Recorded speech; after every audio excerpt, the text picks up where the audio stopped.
Okay, about to do a glue up test, and hopefully cold weather doesn't affect it. It's like beautiful sunny day, but 19 degrees out, which isn't real bad, but if you're from other places, it's like minus like 10 degrees if you go in Celsius.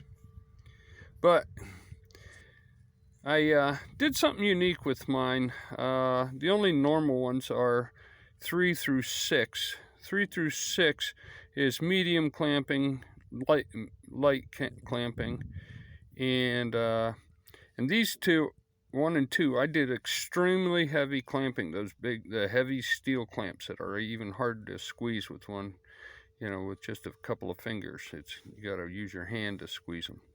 That's what I clamped these two with, just to see what happens when you squeeze most of the glue out, or put tons of pressure. I notice a lot of people use those clamps, so I'm curious. And then this here one, number 7, is light pressure. I mean, we're talking, I put something that weighed just maybe a couple of ounces, if that, probably less than an ounce on top of it, and just to see how that would go. So let's go ahead and we'll just go 1 through 7, and know that the first 2 are ones that I'm trying to see whether or not it squeezes all the glue out. And we're in a bit of a shadow here, but I'll just hold it up and show it to you once I get it crushed. And this is number 1. Oh man. I do use commercial white ash, so it takes a lot more pressure than your pine and Sitka spruce. And so of course that's a good test. Is that in the... So I guess putting extreme clampage on it isn't that bad. Come on.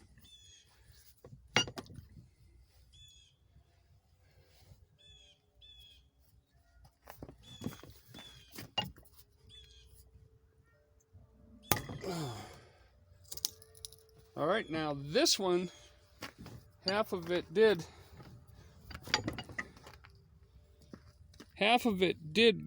break halfway on the glue joint. The rest of it was good, but this is one that, and all of these, I use very little glue. You can see most of it squoze out, but I use very thin, scraped it off, and then put them together. But this is a 50-50 on this here, half of it, but this was with extremely tight clamping.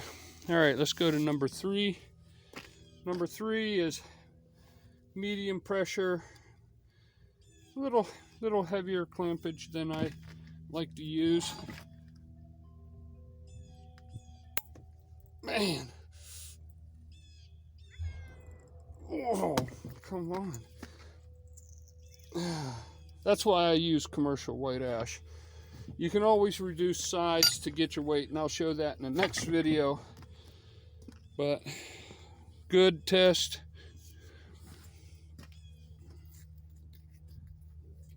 No, I didn't get the legs on this one very even.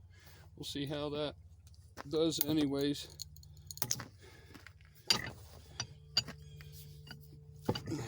Good test.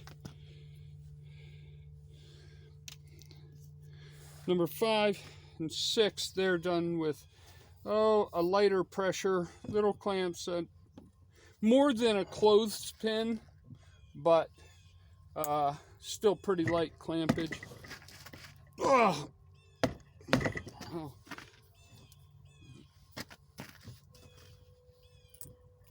Oh.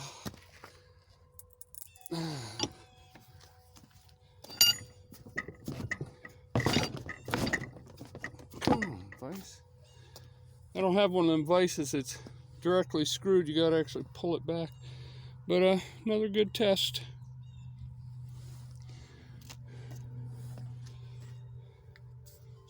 So far, the only one that's had a half failure was one that I did super clampage on, and thin glue super clampage.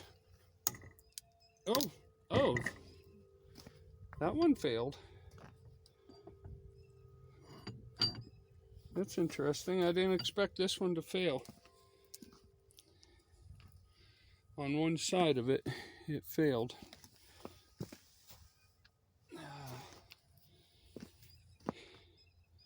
I'll have to check that out. I don't like that. Okay, this here one is number 7. This is one that I didn't even put any pressure on. So far it looks like the ones I used the medium pressure with and the heavier pressure, except for the one did a half fail. This one here, its legs aren't very even either. Oh. All right. So the one that I expected to fail. Oh, come on, please. The one I expected to fail because I virtually used no pressure on it. Put them together and laid a little piece of wood on top of them. That probably weighs the same amount as this here whole thing. This one passed, so everything passed except for the real heavy clampage one. And I did have one anomaly on the light clampage. I'll have to check that out and see. Well, actually, no. It runs right along the glue joint. I think that's down into the material, though, the wood material. I'll have to check it out. We're back inside and trying to determine how to go about doing the ribs. They're fairly wide, 1.25 inches, and I am using commercial white ash. Now, this here beam here, I can reduce the weight on this beam between the hinges. I can do it by rounding that. I'm not worried about strength because commercial white ash has about 6 times the strength as Sitka spruce in almost all the modulus, is about 4 times the strength in some of the less important ones, but it equals it in flexibility, or the modulus of elasticity. So it's actually the same amount of flex, and its expansion and contraction is about the same as Sitka spruce. So it's pretty good wood to use to replace it. But on these here ribs, to reduce weight, I believe I'm going to, because it's fairly wide, I think I'm going to put some 3/4 inch holes halfway across. Probably get 5 of them in there, and that'll reduce weight. And here's what we're looking at right there. And halfway across, it's all the same width. So I'll put about 5 3/4 inch holes in that to reduce weight. I'm trying to keep this thing ultralight. So far, I didn't do much weight reduction on these two, on the elevator and stabilizer, but they weigh 8 pounds, and I've never weighed them before, so I'm not sure what they should be. But that's fairly light for that huge surface area. So I guess I'll take my saw outside and get some sawing done for these, and I'll probably do more wing rib cap strips. And I'll use this board here. This here's an excellent board. You see the grain on this, and but see how it's bowed? So I can't really use it for anything else. But cap strips, they're bent all the way anyway, so this would be perfect, and it's just long enough that it'll make the upper and lower rib caps.